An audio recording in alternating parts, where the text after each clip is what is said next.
ស្គា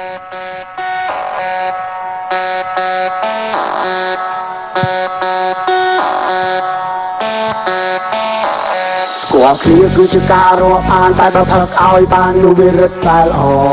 មិនផឹកស្រមេមិនទាន់រូនៅតែតែអរអ៊ូទាន់បណ្ដាយូឆោទូរស័ព្ទឲ្យទៅទិញមួយកេះគាត់សូមពេកដាក់មួយទៅសាកចាប់ដើមនេះខ្លះបោបាច់តែសុខភាពឲ្យស្រាច់មួយនឹងផឹកបន្តផឹកស៊ីហាមរត់ធ្វើពុតចង់ឈឺផឹកស៊ីហាមរត់ធ្វើពុតរវល់ផឹកស៊ីហាមរត់ធ្វើពុតកាពះចោលផឹកស៊ីហាមរត់ធ្វើពុតថាសល់ហើយយកមិនផឹកស៊ីហាមញ៉ែទៅបែរចិត្តតែទូរស័ព្ទផឹកស៊ីប្រញាប់ចូលបន្ទប់ទឹកហើយឆាប់ចេញផឹកស៊ីខ្លាំងពេកធ្វើច្បាស់មកពេញលេងផឹកស៊ីចំណេញនាំអូនធွာមករឹតតែល្អបាទលោកឲ្យទាំងអស់គ្នាបាទ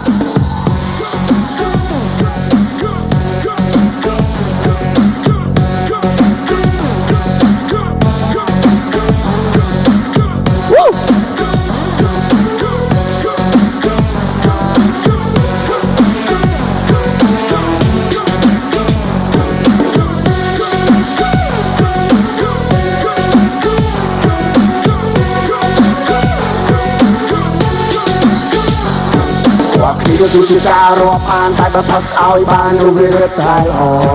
មិនផឹកសម័យមិនទាន់រូនៅតែតែរោមិនទាន់តែជូឆោទូរស័ព្ទឲ្យទៅទិញមួយកេះគាត់សូមប៉េះដាក់មួយទៅសាក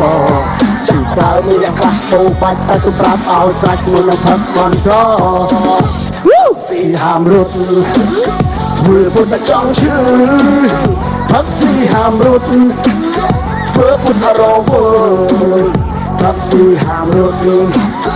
វើពុតកាពះចោលផឹកស៊ីហាមរត់ធ្វើពុតថាសល់ហើយយកមិនផឹកស៊ីហាមញ៉ែនឹងតែចិត្តតែទូរស័ព្ទ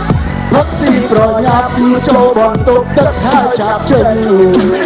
ផឹកស៊ីខ្លាំងពេកធ្វើច្បាស់មកពេញលេងផឹកស៊ីចំណេញនាំអូនធွာមករឹតតែល្អផឹកសូមចម្លើយឲ្យដឹងថាជំនាញមិនមកស្រមិនដល់ក៏មានតែបន្តទៅរកអ្នកសំណាក់ខ្លះចូលទៅដេកមិនពិបាកអីពេកជាសន្យាគេថាស្រាព្រោះខ្លាចពីបាទៅតែខួតចូលបាអត់តែផ្ទះនោះអីឃើញថាគេស្អាយបានមកស៊ីសប្បាយសុខមកគ្នាបាទស្រាវាស្រាសបសវឹងដល់ក៏ទៅប្រយ័ត្នស្មារតីតែផ្លាកគេផ្សាយបាបស៊ីសោបានមកតែឃើញហាមានស្រីដល់ចឹងអត់អីផឹកសវឹងមានស្រីអត់មានអីខុសផងយើងអើយប្រុសគ្នាយើងអើយបានស្ដាប់ឮហើយបានស្ដាប់ឮហើយកុំមាត់ប្រុសគ្នាយើងអើយប្រុសគ្នាយើងអើយបានស្ដាប់ឮហើយបានស្ដាប់ឮហើយកុំមាត់ប្រុសគ្នាយើងអើយប្រុសគ្នាយើងអើយបានស្ដាប់ឮហើយបានស្ដាប់ឮហើយកុំមាត់ប្រុសគ្នាយើងអើយប្រុសគ្នាយើងអើយបានស្ដាប់ឮហើយបានស្ដាប់ឮហើយកុំមាត់